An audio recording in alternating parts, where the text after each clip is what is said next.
joining us now, Congressman French Hill from House Financial Services and Joe Gamaldi from the Fraternal Order of Police. Happy holidays, Merry Christmas to you all. Congressman, let's first get your reaction to the president.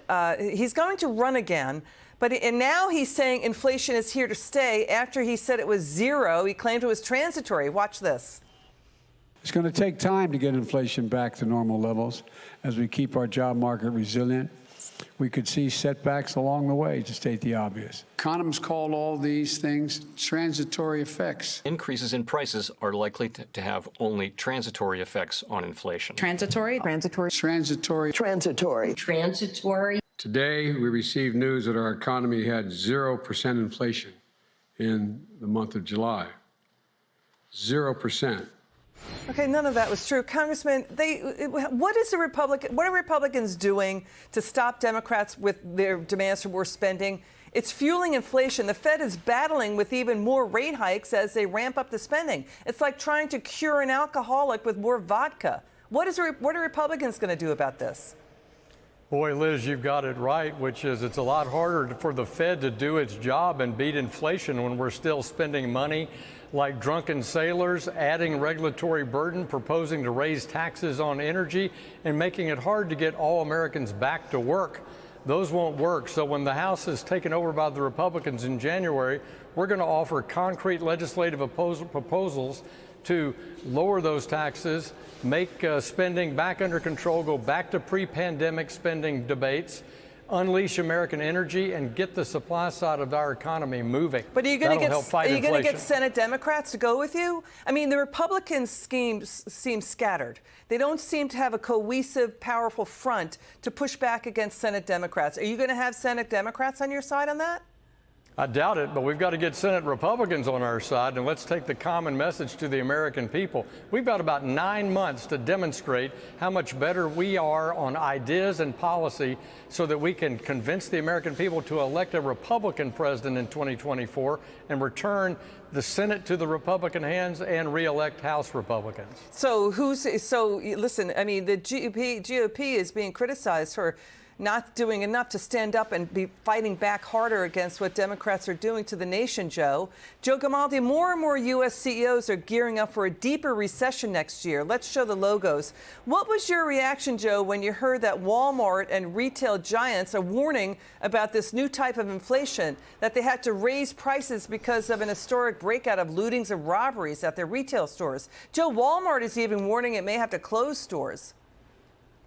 Yeah, I mean, when you look at just how bad retail theft has got, since 2018, it has nearly doubled. It went from 50 billion to now it's pushing 95 billion with a B. And yet you still have so-called journalists and some politicians saying, well, this is just a victimless crime. We shouldn't throw the book at career thieves. Now, let me tell you, they're either outwardly lying or they're just woefully ignorant about how the real world actually works. Because make no mistake, the victim in all of this is you, the consumer, because all these costs are going to be passed on to you. So when you go shopping this Christmas season and you see exorbitant prices, you know who to blame. It's career thieves, the woke policies that allow them to be out, and inflation. Right. So once again, the hardworking, law-abiding members of our community get screwed. So, Congressman, to what Joe just said, isn't this a layup for the Republicans that they should just take what Joe Gamaldi just said and run down the court with it? Because even Walmart's CEO is blaming woke DAs like the LA DA, George Gascon, for this rise in crime. It's because of weak Democrat policies in cities and states nationwide. He's saying that needs to be corrected. Shouldn't Republicans run with this? You bet. I campaigned on it this year for my reelection.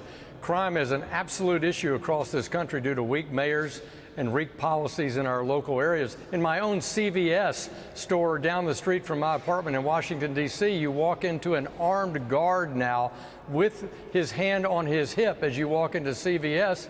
And Target said this week it's costing them $400 million a year for this kind of snatch and grab approach. So Republicans have always been for funding the police, not defunding the police, and we want people convicted of their crime and serve their time. Well, to what the congressman just said, Joe, and you've talked about this, Congressman French Hill is pointing out something. Joe, nearly 36 states now say theft of less than $1,000 is just a demeanor. Democrat officials busted that down to just the equivalent of a parking ticket. Joe, I want you to listen to this with this security guard that this Philadelphia gas station owner had to hire private security guards with weapons to defend the gas station. Watch this security guard. A lot of people didn't understand why we were here. And then the following week, when people realized what happened here, a lot of people got on board. Philadelphia is off the chain. Right now, statistics say 62% of thefts, robberies, and the biggest one of all, carjackings, happen at the pump. Now, for this owner, the last straw was when he got hit 3 weeks ago. The lack of political action. We have Uncle Larry, the DA, who is not a DA. He's acting like a social worker. Prosecute the criminals. That is what you're supposed to do. Not give them the keys to the city. What do you say, Joe? I mean, look at that map. You could see it nationwide that now it's just being like a trivial item, you know, retail theft of 1,000 or less. I think Americans are sick and tired of it, Joe. I think we're all sick and tired of it, Liz. And the fact of the matter is we know how to fix it. We know that we can increase our patrols in that area. We know that we can get these people into custody. And if we just had the rest of the criminal justice system cooperating with us and throw the book at these career thieves. These are not people who are just getting picked up for shoplifting a Snickers bar. We're talking about people that have been arrested dozens, sometimes hundreds of times before, and you're just letting them right back out. And it leads to food deserts because we can't keep stores open. You have CVS, Walgreens, now Walmart's threatening to close. How much more damage do we need to do to our underprivileged communities? Because make no mistake, they're the ones that suffer. It creates financial deserts so they can't get banking in that area. And you know what? I don't think it's a coincidence that 15 of the top 15 cities leading this country in murders are all controlled by Democrats with Democrat DAs. It's time we start worrying about victims instead of suspects, and we keep allowing these criminals to do this over and over again. It's enough already.